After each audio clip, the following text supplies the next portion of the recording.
Hello there. Thanks for tuning in. My name is Lynn Gardner, and I'm actually tuning in from my farm in Virginia, where I have a natural well water supply.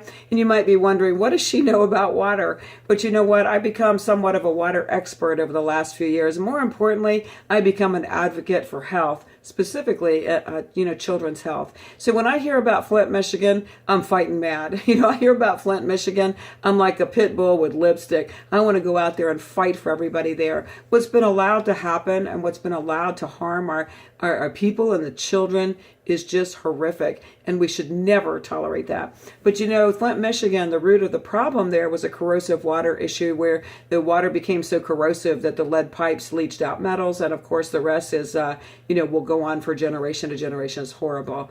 But corrosive water isn't the only problem, and the corrosive water isn't the only thing that needs to be remedied, not for Flint, Michigan, and not for you. I'm here to just raise awareness just a little bit, get you thinking, because it boggles my mind sometimes when I think about reasonably intelligent people that never give a second thought to water. We don't consider water until there's a problem. If you go outside of the United States where water is really recognized as a major commodity, they pay a whole lot of attention to water, and it's time we did too.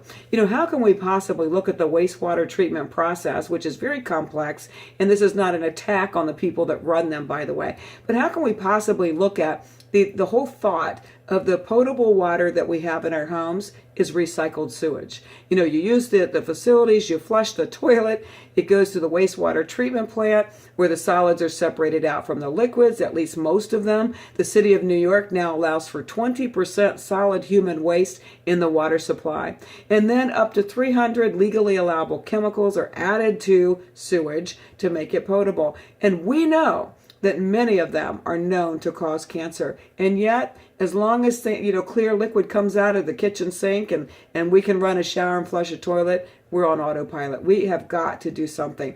Since the tragedy, because of the work that I do and my knowledge about water and water solutions, I've got a lot of people reach out and ask, will your systems take this out? Will your systems do this? You know what? There is not a perfect solution. I know what I have is the next closest thing to perfection, but there isn't a perfect solution.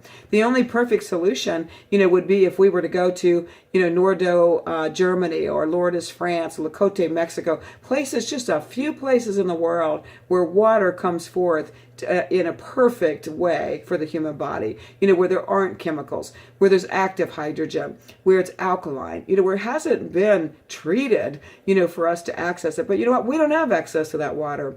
And so the next best thing is for us to use technology to mirror that image. If you think about the old days, people used to build their homes and everything they did was focused on having a clean, healthy water source. And we don't do that today. We're busy flushing our toilets and accepting the clear liquid that comes out of our faucet. But we have to pay attention. We have to think about the human body and what it needs. It doesn't need chemicals. It doesn't need pharmaceuticals. We're finding pharmaceuticals in our babies. It's got to stop. And we have to remember, go back to Biology 101, that your skin is your biggest organ. So even though you're not ingesting, or perhaps you're not ingesting water out of the tap, you're still not fixing the problem.